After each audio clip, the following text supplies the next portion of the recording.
अभी हाल ही में कर्पूरी ठाकुर को भारत रत्न देने की घोषणा की गई है भारत के राष्ट्रपति के द्वारा।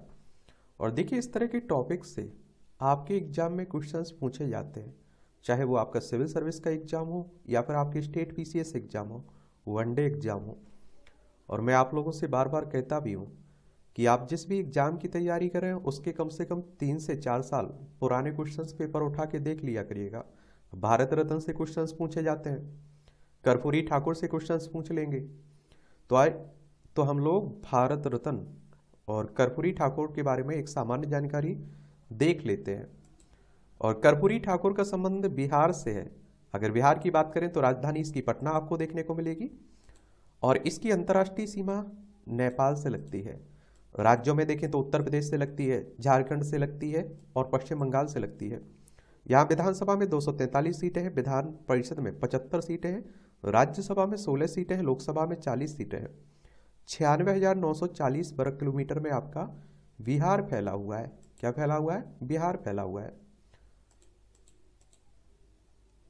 तो हाल ही में भारत के राष्ट्रपति ने घोषणा की है कि समाजवादी नेता और बिहार के पूर्व मुख्यमंत्री कर्पूरी ठाकुर को मरणोपरांत भारत रत्न से सम्मानित किया जाएगा।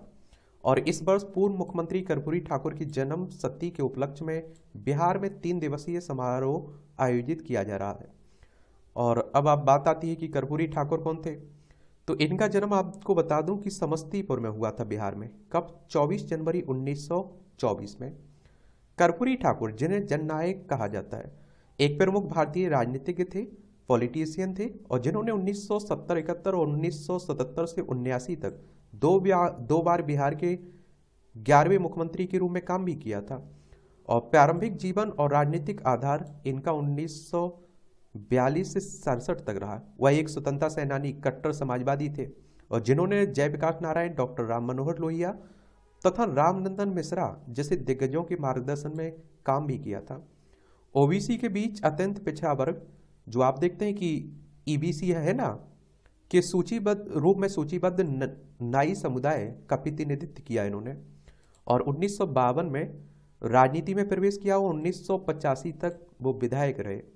मुख्यमंत्री का कार्यकाल और नीतियां, तो आप देखेंगे कि वर्ष 1977 में उनके मुख्यमंत्रित्व काल में मुंगेरी लाल आयोग ने पिछड़े वर्गों को अत्यंत पिछड़ा वर्ग, मुसलमानों के कमजोर वर्गों सहित और पिछड़े वर्गों में पुनर्वर्गीकृत करने की सिफारिश भी की थी। 1978 में उन्होंने एक अभूतपूर्व आरक्षण मॉडल पेश किया जिसमें ओबीसी और ईबीसी महिलाओं और उच्च जातियों के बीच आर्थिक रूप से पिछड़े वर्गों के लिए विशिष्ट कोटा के साथ 26% आरक्षण आवंटित किया था इन्होंने। किसने? कर्पूरी ठाकुर ने। और इस पुनर्वर्गीकरण को मंडल आयोग की रिपोर्ट के प्रभाव के रूप में भी देखा गया और जिसमें अन्य पिछड़ा वर्ग के लिए 27% आरक्षण का समर्थन किया गया था। हिंदी और उर्दू को दूसरी आधिकारिक भाषा के रूप में बढ़ावा देने, स्कूल की फीस माफ करने तथा पंचायती राज को मजबूत करने सहित व्यापक नीतियां लागू की थी। किसने? कर्पूरी ठाकुर ने। अब बात आती है, और इनकी डेथ कब हुई थी? 17 फरवरी 1988 में इनकी मौत हो गई थी पटना में। और इन्हीं के बेटे हैं रामनाथ ठाकुर, जो पॉलिटिशियन है। अगर हम लोग भारत रत्न की बात करें तो भारत रत्न भारतीय गणराज्य का सर्वोच्च नागरिक पुरस्कार है और वर्ष 1954 में स्थापित यह पुरस्कार जाति, व्यवसाय, स्थिति या फिर आप देखिए लिंग के भेदभाव के बिना उच्चतम क्रम की असाधारण सेवा प्रदर्शन की मान्यता में प्रदान किया जाता है। यह पुरस्कार मूल रूप से कला, साहित्य, विज्ञान, सार्वजनिक सेवाओं में उपलब्धियों तक सीमित था, लेकिन आप देखिए दिसंबर 2011 में सरकार ने मानव प्रयास के किसी भी क्षेत्र को शामिल करने के लिए मानदंडों का विस्तार किया। और इसके प्रथम प्राप्तकर्ता की बात करें तो भारत रत्न के प्रथम प्राप्तकर्ता सी राजगोपालाचारी, सर्वपल्ली राधाकृष्णन, सीवी रमन थे। ये पहली बार 1954 में जब दिया गया था तो किसे किसे दिया गया था? सी राजगोपालाचारी, सर्वपल्ली राधाकृष्णन, सीवी रमन को 1954 में। हाल ही में आप देखिए 2019 में यह नानाजी देशमुख, भूपेन हजारिका और प्रणब मुखर्जी को प्रदान किया गया था। और यह अनिवार्य नहीं है कि हर वर्ष भारत रत्न प्रदान किया जाए और ऐसा कोई लिखित प्रावधान भी नहीं कि भारत रत्न केवल भारतीय नागरिकों को ही दिया जाना चाहिए। यह पुरस्कार एक स्वाभाविक भारतीय नागरिक एग्रेस गोंकसा बोजाकिसियो, जिन्हें मदर टेरेसा के नाम से जाना जाता है, और दो गैर भारतीयों खान अब्दुल गफ्फार खान और नेल्सन मंडेला को भी प्रदान किया गया है ये पुरस्कार। तो ये भी याद रखिएगा।